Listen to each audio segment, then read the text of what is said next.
Dr. Willie, what is your fear? Well, I have a number of fears. They're not crippling fears, but they are fears nonetheless.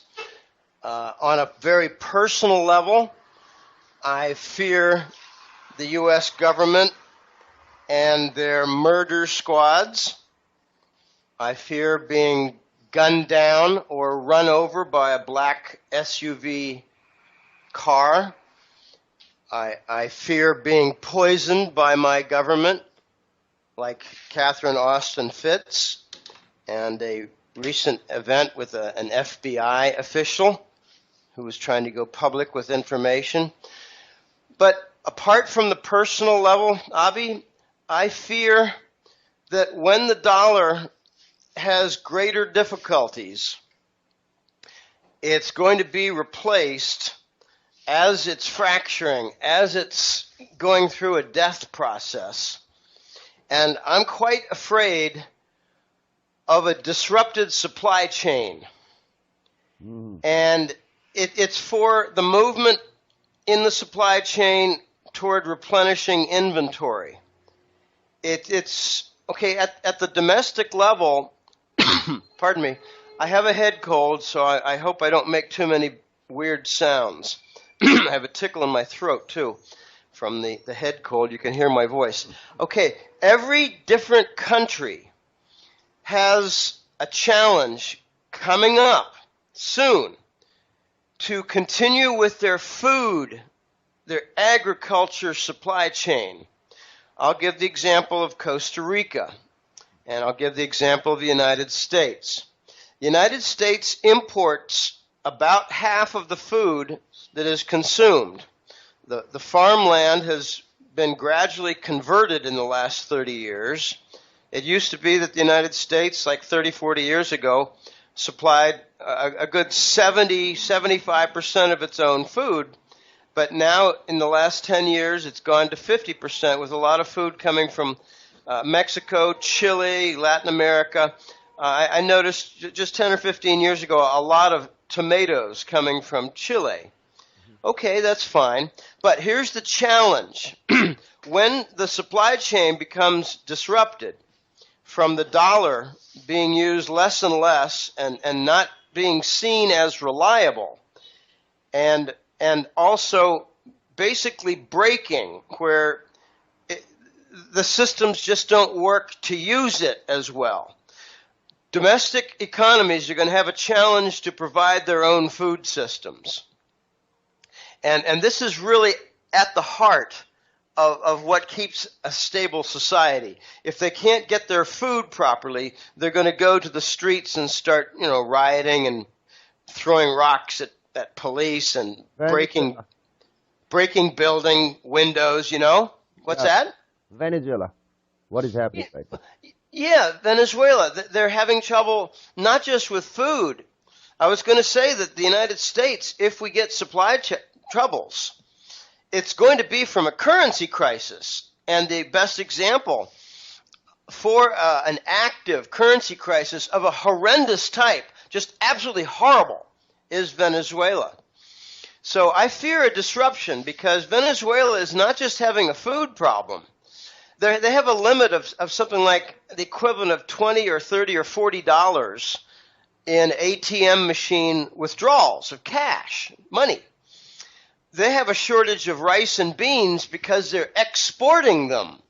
They're exporting their food staples in order to reduce their trade deficit. Mm-hmm. They're having a shortage of toilet paper. Okay, this is what I fear, Avi, Yes. the supply chain disruption. And it's a lot more than just food and basic hygiene and bathroom supplies. It could be car parts. Could be tires, could be spark plugs for your car. It could be gasoline. The real key point to remember regarding disruptions in supply chain is, regardless of your country, like San Jose, Costa Rica, I'm in Costa Rica, the capital, they import all their gasoline. Okay, so that is a vulnerable point of shortage. Mm-hmm. They import all of their cars all of their car parts. There's no car parts made in Costa Rica. So all the imports, which tend to be settled with dollar payments, they're all vulnerable and at risk. That's my big fear. At a personal level, being hurt physically, and at a macro level, the supply chain. Because the supply chain would also involve cash, just like Venezuela. There could be a day in the next, it could happen before this year is over, 2016, where ATM machines, regardless of whether it's a debit card from a local bank or a debit card from a bank outside the country, it could be that they have very strict limits on what you can take out per day. So what are people going to use for cash? Well, the same question must be answered regarding Venezuela. That's your example. I've been saying, Avi, honestly, I've been saying Venezuela is an example of what could happen, very likely could happen to the United States. I've been saying it for 6 or 8 months. Yep. And now you have people like Greenspan, Alan Greenspan, former central banker at the Federal Reserve. He's saying there's a risk of the United States turning into something uglier than Venezuela. Yesterday I was watching Market Watch or Zero Hedge. Zero Hedge has been dumbed down lately. I stopped going to Zero Hedge anymore.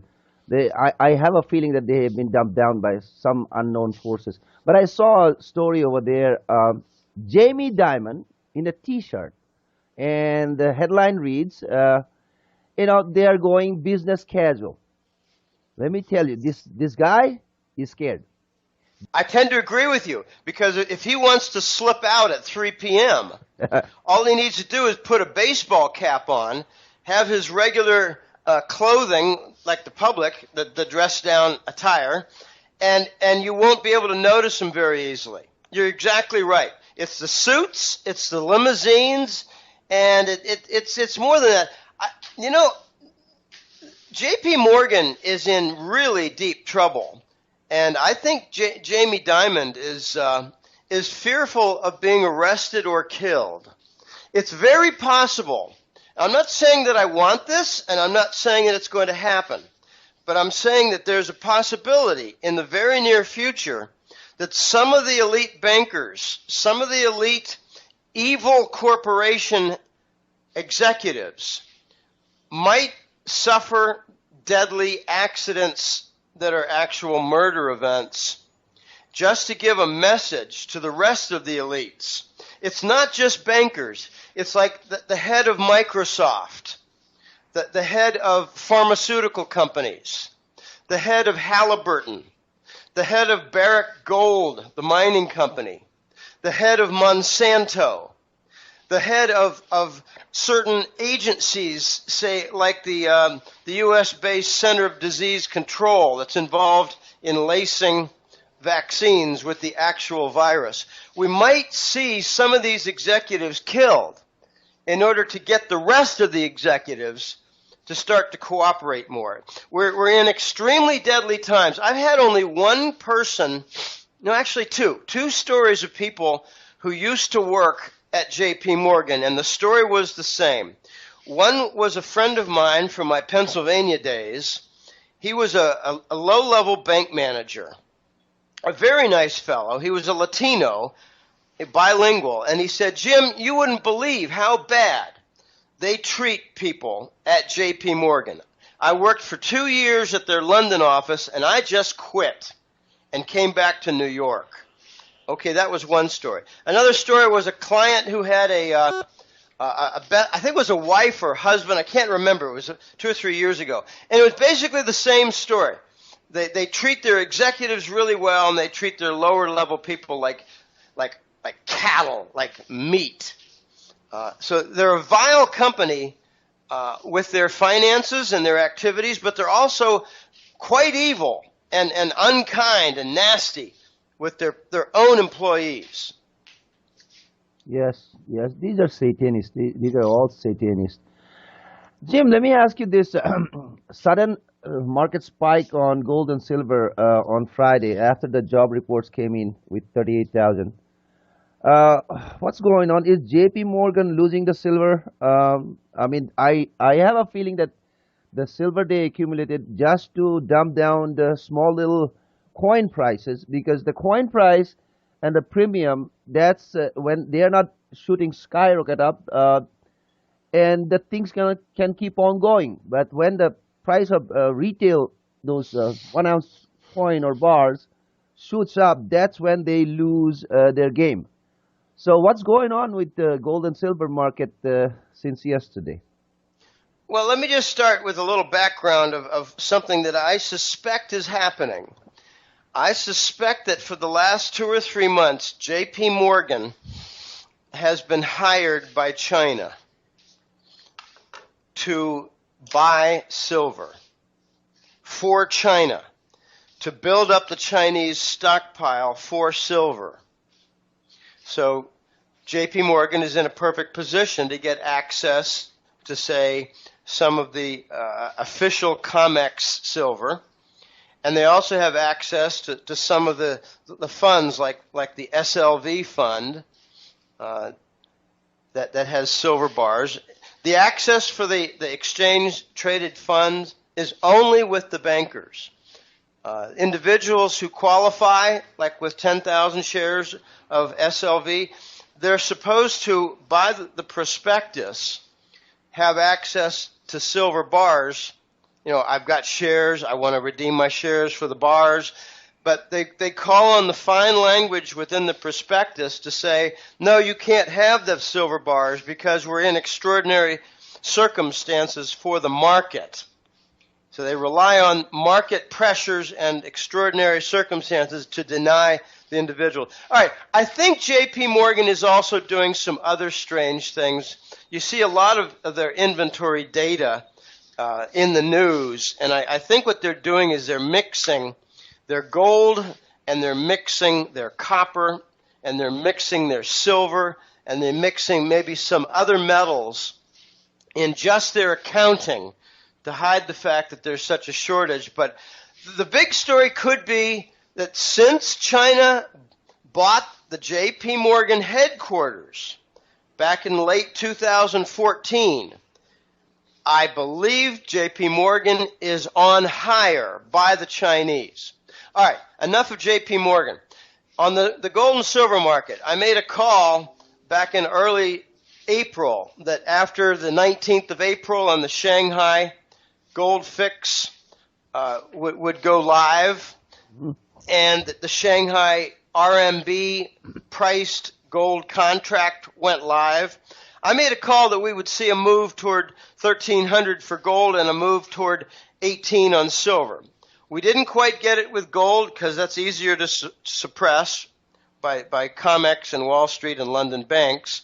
But we did touch 18, not much above it. I think 1804 was the high intraday. It didn't hold. It didn't stick for the close of that day. And then we got all the way back down to 16, so it's consolidating. I honestly don't know what's going on with gold and silver, but I have some guesses, some conjecture. I love the word conjecture. Conjecture is nothing more than a guess dressed up to make sound like it's smart. But I've got some good guesses that the gold and silver market are being held down with China's permission. China has a lot of mechanisms now to lift the gold and silver price when they want to. And I think a combination of things is motivating the Chinese not yet to release gold and silver. One being they're still acquiring gold and silver. They're buying it in volume. So why should they lift the price when they're still able to get it? I've made a point for the last 2 years. Gold and silver will go up only when China can no longer buy it at these silly low prices. So China might still be acquiring gold and silver. The other thing going on, I think, could be that the various non-dollar platforms, financial platforms, they're not quite ready. Many of them are coming into view, like the Asian Infrastructure Investment Bank and we have the BRICS New Development Bank. But look what happened in Brazil. Brazil just had a change of the guard. I don't want to call it a coup d'etat, but it was an anti-corruption political movement that resulted in Dilma Rousseff losing the presidency. And now we have a pro-Western president, and they've actually, in Brazil, made it a crime, a federal crime, to be closely aligned and associated and doing work with the BRICS nations. So the U.S. has captured, the U.S. and London and Western Europe, they're a bunch of central bankers and organized criminals. They have captured Brazil. All right, that might have influenced some of China's plans for implementation. They might have had a BRICS alliance with 115 nations ready to go live on some, say, gold trade note payment system for trade and import-export. And maybe they decided that if Brazil is having this trouble, let's wait. Let's wait to make sure that we can make firm the other 115 or so countries in the BRICS alliance. So it could, and there's so many other issues regarding China being ready, as they say. It's internationalization, global usage of the RMB. They're having just small increases each month in RMB, Chinese currency settlement for trade. Very small. It's in the 6 and 7% range, where the dollar is in the 60 to 65% range. So you can't say, well, the RMB is really sticking it to the dollar. They're really whacking the dollar. They're really knocking the dollar off their perch. They're not. They're not. But the platforms and the channels and the systems for non-dollar are in place. So I regard the gold and silver price activity right now for the last 6 weeks or so as being just another long consolidation phase. There was some news, like you mentioned, the weak jobs report, and how lousy that was. It was more than lousy. It was astonishingly bad. And at the same time, the Federal Reserve came out and said that they're likely to do a rate hike because the economy and the labor market are improving. So the credibility of the Fed, the Federal Reserve, is really bad and low right now. And I guess the common theme is, well, if the economy is not doing well and the jobs report was so bad, they're going to have to issue more funny money, free money, QE money, and the government's going to have to come in with more stimulus with funny money and lousy money and bad money, and that'll be good for gold because gold loves the issuance of fake money. It's a protection from fake money.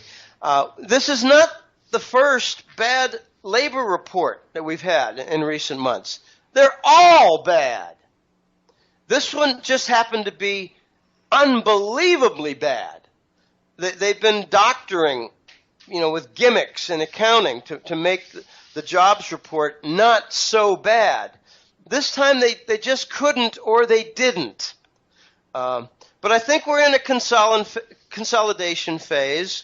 I think it's longer than I want. It's longer than I expected. I thought we would start to see a move like toward 20 on silver this spring, going into May and June. We didn't. We had no follow through. So China has basically told Wall Street and London, it's okay if you continue to use your paper gold to knock down the price. Yeah, Jim, I so far I've been watching all these different countries.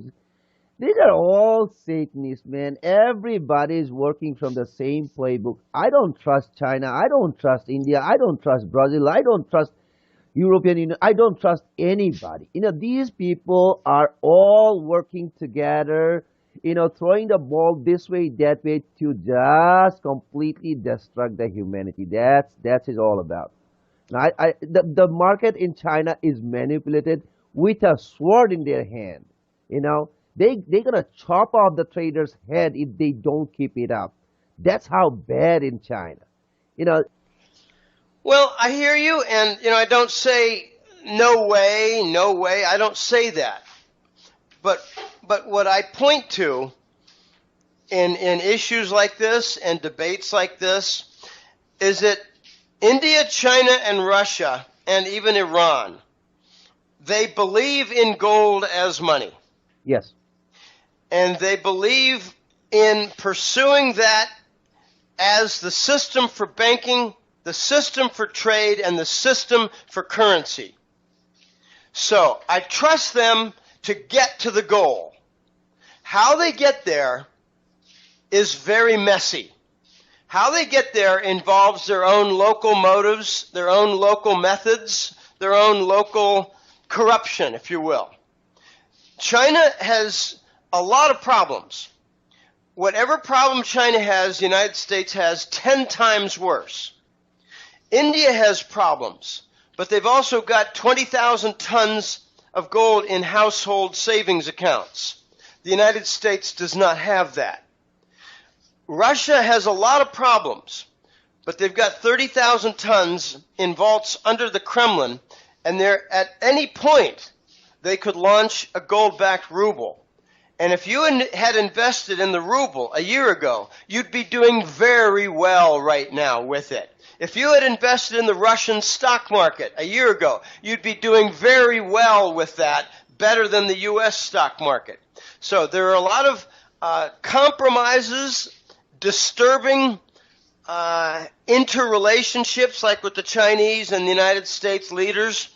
I think China is making deals with the United States now to delay and delay and delay on gold formation as a standard so that China can buy more property. yes, So that China can buy more gold and silver. But we've now come to the end of the road for both the Vatican and Basel, Switzerland, for giving up their gold. They basically said, we're not giving up anymore. So it's up to the United States and London to steal it. They stole a lot of Arab gold.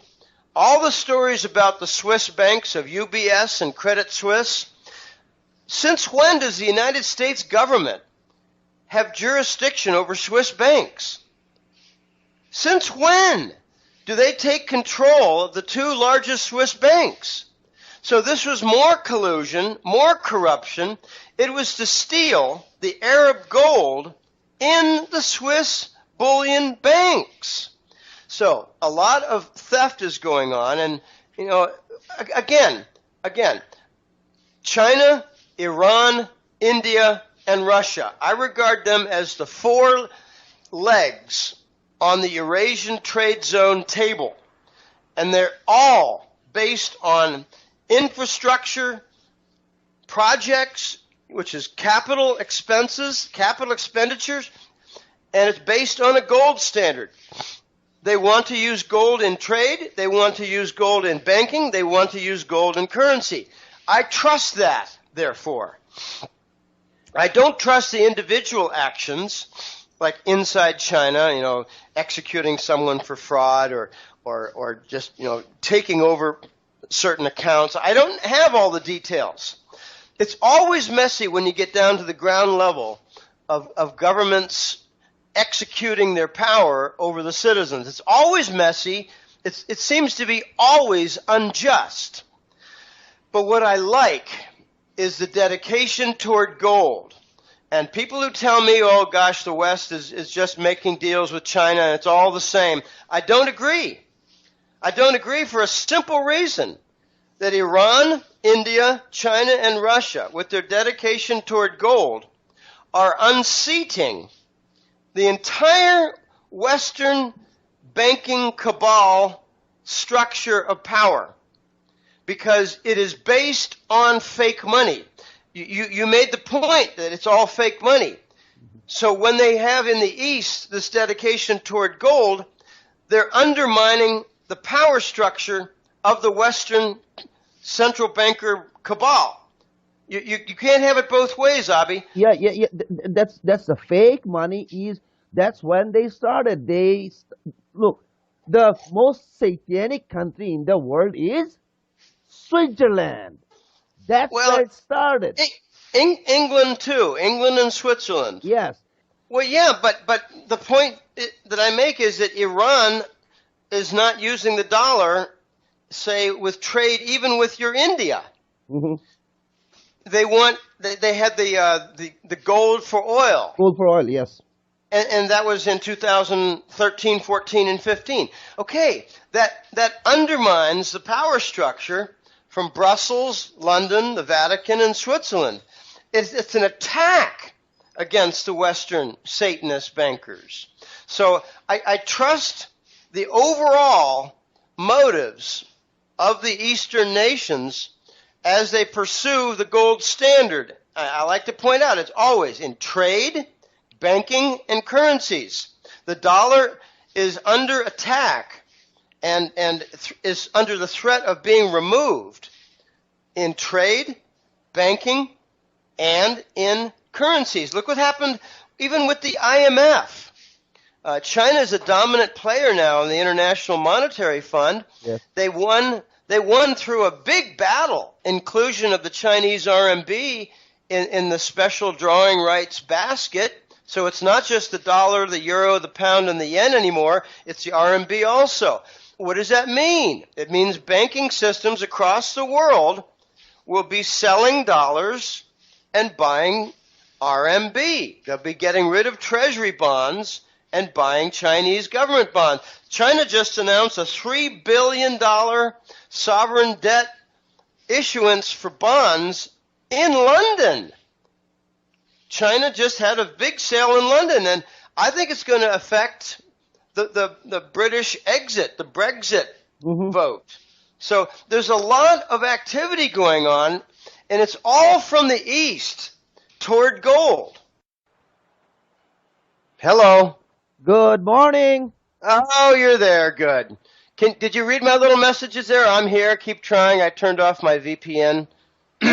No, I haven't, but we got through now. Good.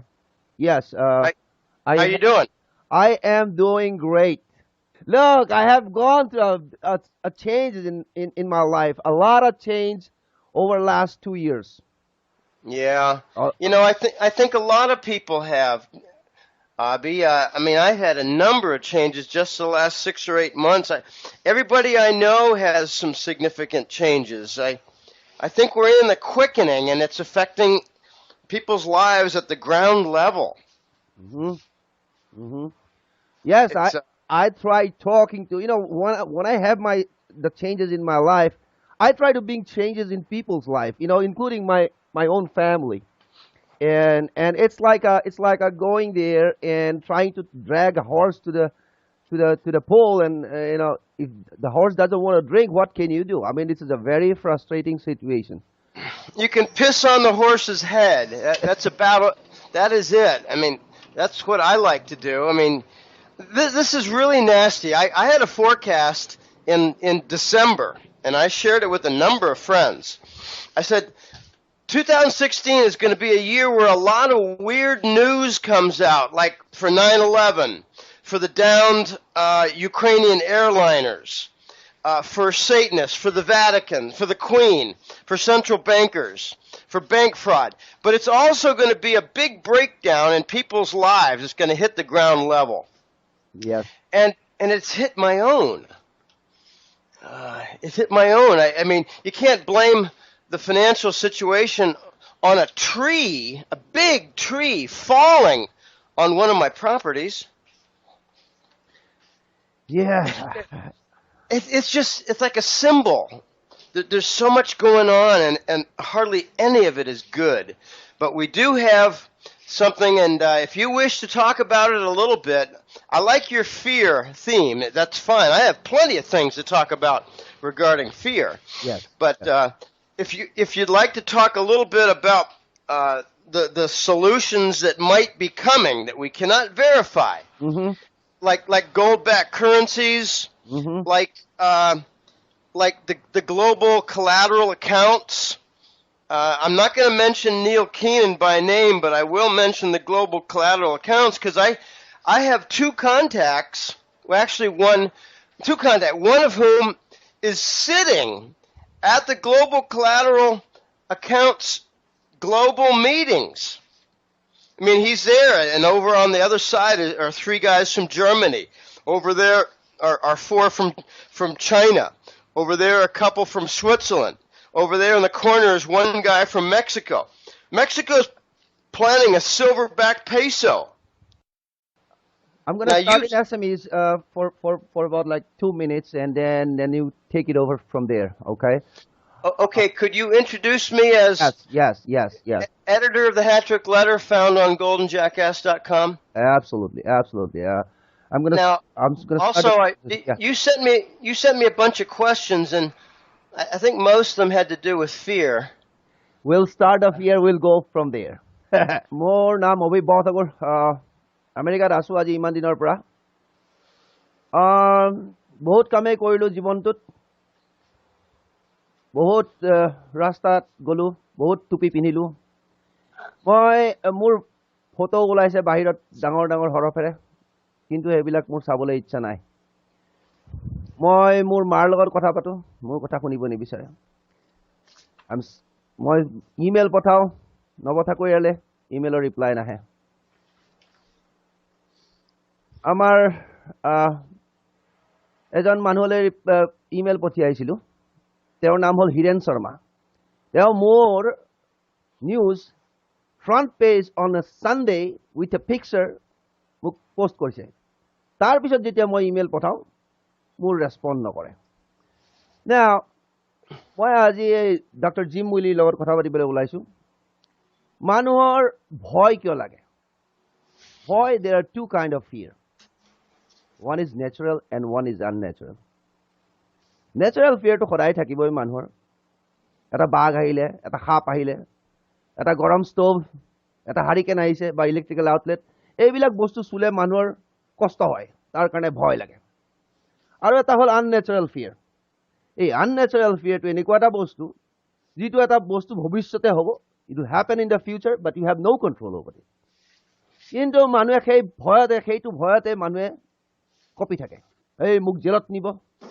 মোৰ insurance নষ্ট হ'ব মোৰ ঘৰ উলাই যাব so basically there are 5 basic mechanism how this satanist from Western world is controlling all over the place. Prothom hol fake money. Tare prothome money to fake korise.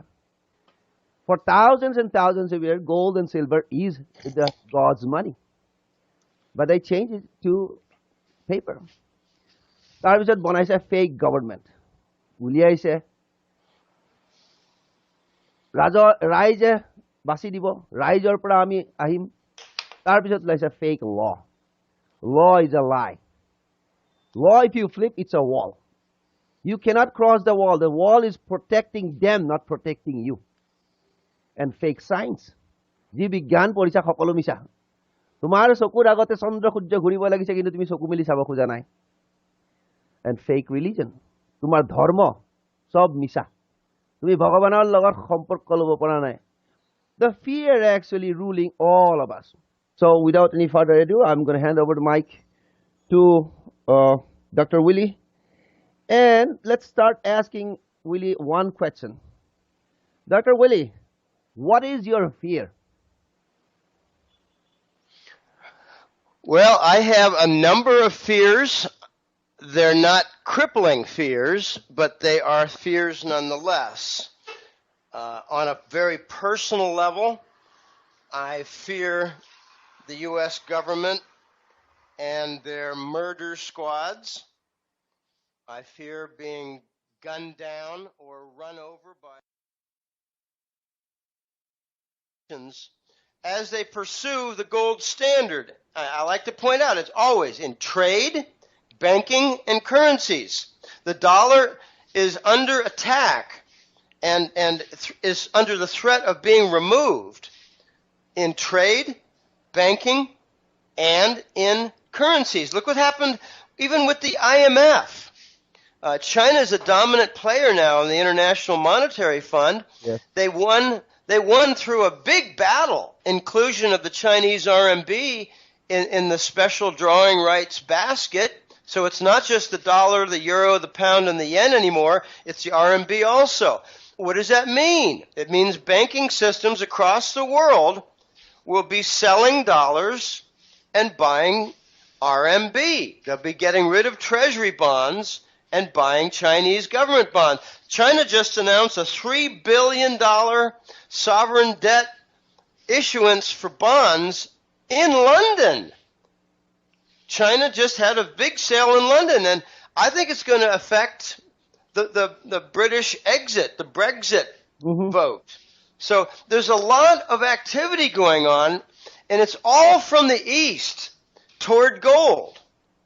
And Iran, the release of, oh God, here's a nice perspective. The Russian Empire became awake in 1990 after the Soviet Union fell. China became awake in 1999 with the handover of Hong Kong and the granting of the most favored nation status. Iran became awake last September or December with the Iran nuclear talks. So ever since, say, the 1950s and 60s decade with Mossadegh and the Shah of Iran, it has now become awake. So India is always both awake and in trouble in weird ways. But look what they're doing. They're trying to raid the temple gold and to monetize it in India. That's not going to happen. Well, it has already happened to a minor extent. They got, I think it was 300 tons of gold in the first several months. It's not a lot. I may not have that number right. I don't think it was 3,000 tons. I think it was 300 tons. There's some from the Southern Indian temple. And I don't think that's going to work. I think if they're not careful, some of the Indian leaders are going to be murdered. Oh yes. Okay, so just take a look at, you've got the rise of the Persian Empire, the rise of the Chinese Empire, the rise of the Russian Empire. It's all focused on gold, and that is a direct attack against the dollar. I have a very simple perspective regarding two things. One is oil, and one is QE. The dollar since 1973 has really been on a quasi-oil standard. The petrodollar foundation, the petrodollar system, the Arab recycle of oil surplus revenue into treasury bonds. There is a they call it a de facto oil standard for the dollar. Well, if the dollar had an oil standard for the last 45 years, wouldn't the decline of the oil price mean the dollar's dying? No, and yes, very much so. But how does the public and how are we trained by the narrative coming out of the U.S. government and Wall Street? We're trained to think, well, the dollar's going up. Going up against what? Against the other toilet paper currencies. They're talking about the dollar index going up. The dollar index is not against an oil standard. The oil price is going down. The foundation for the dollar has gone down. The dollar's dying and the oil price is proof. The other point I like to make on a regular and frequent basis is that in 2012, when the U.S. government concluded they could not finance their own deficit with bond sales, they had to resort to hyper-monetary inflation. They call it quantitative easing. It's really just Zimbabwe African monetary policy. It's unsterilized printing of money, shoving it into the system. Unsterilized means they put, say, $20 billion in on a week, but they don't remove $20 billion from the banking system. It's not sterilized. Okay, my conclusion was that QE is a death sentence for the dollar. You cannot do QE and increase the amount for it and then rely on the BRICS nations of Belgium, Luxembourg, Ireland, the Cayman Islands or Caribbean, and Switzerland to do an equal volume of QE purchases for treasury bonds. You can't do that and undermine the global reserves system, the core capital for banking systems, like in South Korea. They own a lot of treasury bonds in their banking system as core asset foundation. We're printing money in that same form. So the whole world is working to have a different core foundation for their banking system because the United States has seen fit to follow Zimbabwe as a rule for monetary policy. Just because the United States does what Zimbabwe did doesn't mean the outcome will be better. It'll be the same, it'll be drawn out, and it'll be very ugly. Really ugly. Did they? You mentioned some time ago that these guys are the Navy is paying for their oil in Saudi Arabia with silver. I mean, do you know it's for sure that they did that or something? Where did you hear that from? Okay, what happened was I got a message in my Contact Us window for the Golden Jackass website. I get a remarkable volume of information. Sometimes it's just simple comments. Sometimes it's a reference to an article. But this one was from a fellow who said, "Hi, Jim. There's some really important information you need to know. I have a best friend who's in the U.S. Navy. He's stationed in the Persian Gulf, and their ships, the naval destroyers, the large ships that are not aircraft carriers, the naval vessels there have to reload their diesel. And the Arab nations in the Gulf have refused treasury bills. They're refusing the dollar. They want gold. They want silver bars." And he said, I'll try to get you more information if it's available, but this comes straight from my friend who's on the ships." Wow. Okay, now I've been looking to confirm that, and I've been unable to confirm that. That does not mean it's untrue. It just means that further information is either very difficult to get or is being covered very effectively. Now, there's a fellow named Simon Parks who has repeated this story, and I don't know if he has separate validation of it or whether he's just repeating my story. Now, I mentioned it as a possible activity in seeking additional confirmation. And that's how you have to report things anymore. I mean, I've got a joke with many of my clients. They say, "Jim, are they going to do a bank holiday? Are they going to do a bail-in of accounts? When is it going to happen?" And I write back and say, "I don't really know." Yeah. It's very difficult to know. Sometimes it's impossible to know. But if you want more information, call the J.P. Morgan and Goldman Sachs headquarters at 1-800-LUCIFER. No, we don't know. And you know, I'd like to explain very briefly a method, a technique that I try to use in my work. I come up with an angle, a theory, a premise, and I say, I think this is true. I think this has validity. So I look at, well, if it were true, we would expect this, this, and this, A, B, and C. Well, we're starting to see A, and we've already seen B, and C has been promised as policy, blah, blah, blah. So those three factors confirm my premise. Okay, and then you let time pass, and you see some more events, and it looks more credible. You're never 100% sure on some of these things. And in statistics, we call it the posterior probability. After having seen some things, you know, seeing the past, the posterior, the probability is rising.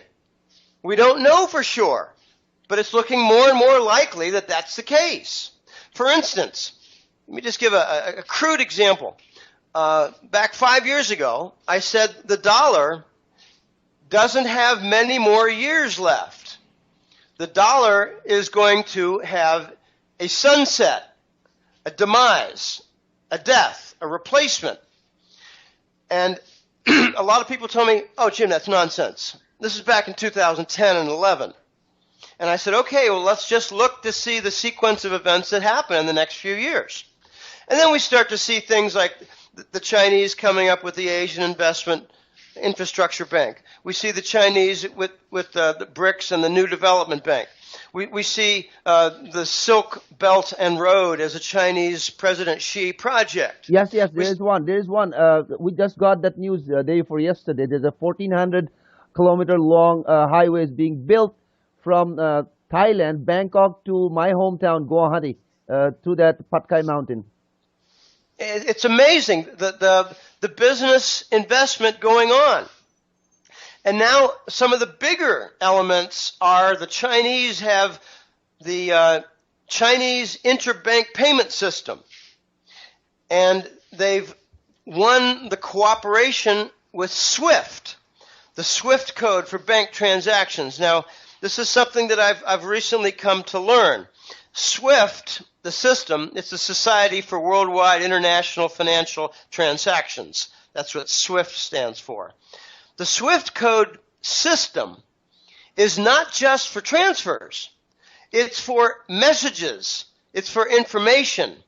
It's for activity, for bank fund movements behind the scenes, not just from one account to another. It's from bank to bank behind the scenes. It's like, the blue screen activity. That's what they call it, bank to bank. Well, we got to move $5 billion from Bank of America to Wells Fargo tonight. Okay, they do it in the middle of the night using a blue screen. Okay, my point is that SWIFT has two sides. One is the bank transactions. Like if you wanted to wire $10,000 to some business partner in India, you do it from your bank in New Jersey to a bank in Mumbai. Okay, fine, using SWIFT. But the second side to SWIFT is all the information messaging system. Okay, China, with their CIPS, their Chinese interbank payment system, rival alternative to SWIFT, has just won cooperation with the SWIFT messaging system. And some, I think, people who are off the mark have said, well, there you go again. The Chinese are working with the SWIFT. They're the same old crowd. No, the Chinese have forced the SWIFT managers in Brussels, Belgium, to cooperate with the messaging system, which will render the entire SWIFT system extremely vulnerable to being marginalized, which means not mattering much. So, with this CIPS system combined with the SWIFT messaging, is it possible that the U.S. government cannot do, say, another Iran sanctions? Exactly. The United States has lost its ability to do bank sanctions against countries because the Chinese and their CIPS system is now fully functional. A lot of developments, Abi, Yeah. and back to my point, with all these different developments of channels and platforms and not just simple avoidance of the dollar, we're now seeing indications that, 5 years ago, it didn't look like the dollar is going to go away and die. Now it's more than a 50-50 event. Better than a 50% probability the dollar is going to go away in the next several years. And I think we're going to be moving toward a new dollar just for the United States. The United States does not have its own domestic currency. It's the only country that does not. Well, you could talk about Ecuador using the dollar. You could talk about Panama using the dollar. But they could, on a few weeks' notice, flip in Panama and go back to the Balboa. They could flip in Ecuador and go back to what they had before. I don't know what the name was. There are a lot of pegs out there. There's a peg with the Hong Kong dollar and the U.S. dollar. There's a peg, essentially, with the Costa Rican colon and the U.S. dollar. There are lots of pegs out there. But the United States, I think, is going to lose its privilege that is abused so badly. They're going to lose the usage of the international dollar. I think it's going to split off, and the U.S. is going to be forced to have its own dollar. It's one of the biggest stories of our era. Yeah. The new dollar, and I call it the shit dollar, the shice dollar. Yeah, that's the end game finally. I mean, they're gonna keep on running until they're forced to. If I have a business, I know my mechanics are gone. I am just doing some small trading. I'm behind on my rent and this, but I'm gonna keep on doing until the day you say, "Hey, no, you can't stay here anymore. Get the hell out." I mean, that's what is going on with this country. I mean, they're gonna keep on running, keep on dragging and dragging and dragging. Finally, one day, everything falls off. Well, we have to look at what would be the events, what would be the triggers, what would be the activities and actions that cause the breakdown. And I think we're starting to see some now. We're seeing severe problems in the U.S. Treasury bond market. You cannot look at the 10-year yield and conclude all is well. You have to look at the inner workings for the Treasury bond market. You have to look at failures to deliver, the extraordinary usage of reverse repo, the extraordinary leverage in the Wall Street banks, leveraging up their Treasury bonds in order to keep the liquidity flowing. You have to look at a lot of different things in the Treasury bond. The extraordinary amount of QE printing of money to cover the bonds, the extraordinary usage of these BRICS nations, Belgium, Luxembourg, Ireland, Cayman, and Switzerland. They've made a second European U.S. Fed outpost. They've exported QE. These are extraordinary events to keep the Treasury bond market working, and it's not a success. You have really horrible pressure for the primary dealers for Treasury bonds. I'm surprised a few haven't been killed. I don't mean like gunned down. I mean just fail and lose their license because they cannot continue in that role. When you have artificial Treasury bond demand produced from the interest rate swap derivative, the primary dealers must work with the Wall Street banks and to some extent the London banks to come up with actual buyers to clean the process up. Artificial demand needs some real demand to follow it up quickly so that it doesn't expose the artificial nature of the bond market and how it's gone to hell. And that has been breaking in open ways, and it's called failures to deliver, and it was $40 billion a day back in February or so. That's $1 trillion a month. And it did not make it into the big Wall Street Journal news, did not make it into the financial section of the New York Times, did not make it into the London Financial Times. It's all kept quiet. So I don't care that we have a 1.7 or 1.8 or whatever 10-year bond treasury yield. Mm-hmm. What I care is what's the most recent fracture. Yes. Well, Jim, it's almost 57 minutes. I know, so give me your latest, any latest update that happened between Friday morning and Saturday morning? The sun broke out in San Jose, Costa Rica after 3 straight days of rain.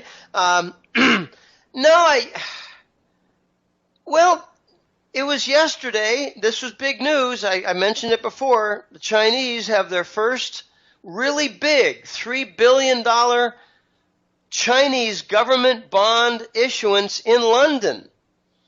And this is going on exactly during the debate of whether Britain should exit the European Union. This is very big. Britain is at a point. This is one of the. Well, there's another piece of news. Muhammad Ali died, the boxer. Mm-hmm. He was actually one of my heroes. Right before I was eligible for the Vietnam War, in 1970, mm-hmm. right before that, Cassius Clay, who became Muhammad Ali, resisted and went to prison. He said, I'm not going to fight in your effing war. You know, I admire men like that. I don't believe the people who go off and say, I'm going to serve my country. What? Serve your country in Iraq? Serve your country in Afghanistan where we're growing heroin? Processing poppy to make heroin? That's not serving your country. That's serving the elite who are you know, oh gosh, you know, in Ukraine, this is not recent news, but it's horrible. They're doing human organ harvesting in Ukraine. Thousands of cadavers are being found in dump sites and in forests. Human bodies missing their major organs. You know, the U.S. and Israel are behind this. Okay, but you know, you're not serving your country in the military, and Muhammad Ali saw that, and he used his religious convictions. All right, that's all well and good. But back to the Chinese. I think the Chinese are soon going to issue, say, an Italian government bond in Frankfurt, Germany, but in RMB denomination. I think what's going on in London with their $3 billion government issuance, I think it's just the beginning. They're trying to convince London, you need to pay attention to the future trends. And the future trend is Chinese leadership in finance. So partner with it or be left behind, because Germany in Frankfurt, they will do it. And it's not just there, it's Hong Kong and elsewhere. So I don't have any other, you know, last minute news items. We're in extremely dangerous times. And I'm trying to get more information right now on the global collateral accounts, which is ancient families of Asia with over 100,000 tons of gold. 100,000 tons of gold. I'm hearing 147,000 tons of gold. They're offering it to the world's major nations. They're offering it on lease terms in order to create a valid monetary system that's gold-backed. And this, I think, is where the future is going to go. More legitimate, gold-backed currency system, and therefore, following it will be gold trade notes to pay for trade shipments, the import-export business. And the immediate consequence of going to a more valid gold-based or hard asset could be gold and silver and platinum. Nations are going to be in a position to lease, say, like in Chile, lease their copper. Panama has a huge hoard of 86 million pounds of copper. They could lease their copper for Chinese gold and make their own currency. But the consequence of all this, Abi, is a nation like the United States with $40 billion in deficit per month. That's $500 billion. That's $500 billion a year. Whatever they back their dollar in, they will lose. There you have it. There you got it from Jim Willie. As you can see on goldenjackass.com, I am there right now. সকলোৱে চাওক ইয়াতে goldenjackass.com তিনিখন biscuit আছে.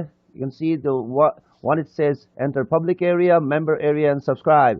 এই তিনিখন বিস্কিটৰ কোনবা এখনত click কৰক আপোনালোকে and public area বহুত আৰ্টিকেল আছে you can চাব পাৰে এলাইজা জনসনৰ লগত ইন্টাৰভিউ তাৰ পিছত next systemic movement এইবিলাক সকলোৱে চাওক পঢ়ক you get everything right there on your free area. Then you want to go to click on the button that says members. Doesn't cost too much. Get your hat-trick letter ASAP. It's a great site to be there. And here you go, Jim. Give me your final end talk. I encourage people to go to goldenjackass.com look around. There's a lot of free material. Sign up for the newsletter. You will not be disappointed. I get two types of compliments that I really enjoy hearing. I hear them over and over again. One is, I hesitated to sign up because I just listened to your interviews. Now that I signed up, I wish I did so before. I wish I did not wait. The other compliment is, I was a member of your newsletter for 2 or 3 years a while back. I went away and I wish I never left. I wish I'd stayed. I came back because I saw the value. We're in deadly and interesting times full of crime, corruption, war, but also intrigue and opportunity. The Chinese word for danger is the same as opportunity. It's funny how the Hebrew word for fear is the same as respect. So we're in interesting times. These are great opportunities to load up on gold, and especially silver. I recommend 80% silver, 20% gold. Be very careful on your paper investments like mutual funds, like corporate bonds, CDs, certificates of deposit in banks. Be very careful with them because I think they're going to lose a lot of money. They're going to lose all. They might lose all.